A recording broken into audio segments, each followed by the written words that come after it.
ওকে, এখানে তেমন মানুষ নাই। আই মিন এটা আপাতত বন্ধ আছে, ওইভাবে কাজ টাজ করা হয় নাই।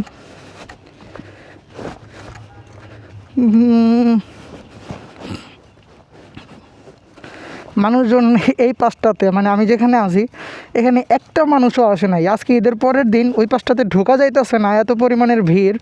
বাট দেখেন এই জায়গাটাতে কেউই আসে নাই।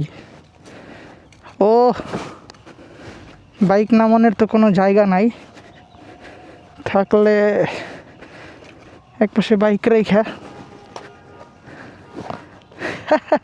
গায়েস দারুণ, উঠে যাই।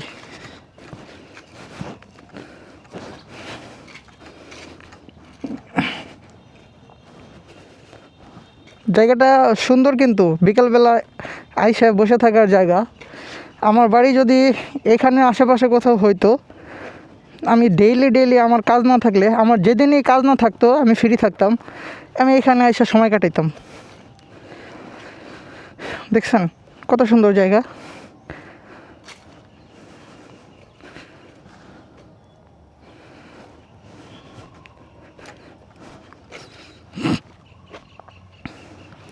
সব বৃষ্টির পানি, এখানে এখন পর্যন্ত বন্যা হয় নাই।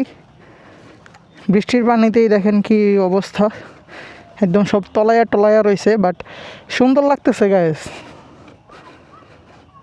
অনেস্টলি বলতেছি সুন্দর লাগতেছে। এইটা ফুটবল খেলার মাঠ বানাইছিল, কিন্তু এখন পুরোটাই পানির নিচে, মিনি ফুটবল আর কি। এই যে গোল বার দেওয়া আছে ছোট করে। এই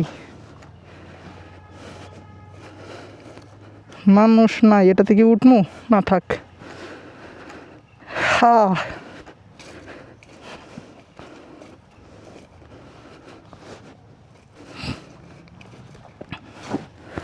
এইটা অনেকদিন আগে বান্ধিছে সম্ভবত। এই যে ছিঁড়া টিরা রয়েছে, তারপরেও একটু বসছিলাম। আমি এখন দেরি করবো না, সময় হয়ে গেছে যাওয়ার।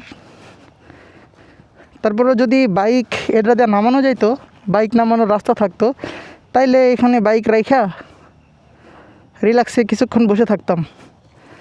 কিন্তু মজার বিষয় হলো বাইক নামানোর জন্য তেমন কোনো ব্যবস্থা নাই এখানে। এই যেই সিঁড়ি, খাড়া সিঁড়ি, এটা দিয়ে যদি আমি নামাইতে যাই, তাহলে নিশ্চিত আমার বাইকের নিচের কিট ভাঙ্গা যাইব। এর চেয়ে ভালো চলেন এখান থেকে চলে যাই, আমার বাইকের কিছু মডিফাই করবো। দেখি এখন দোকান খোলা পাই কি না।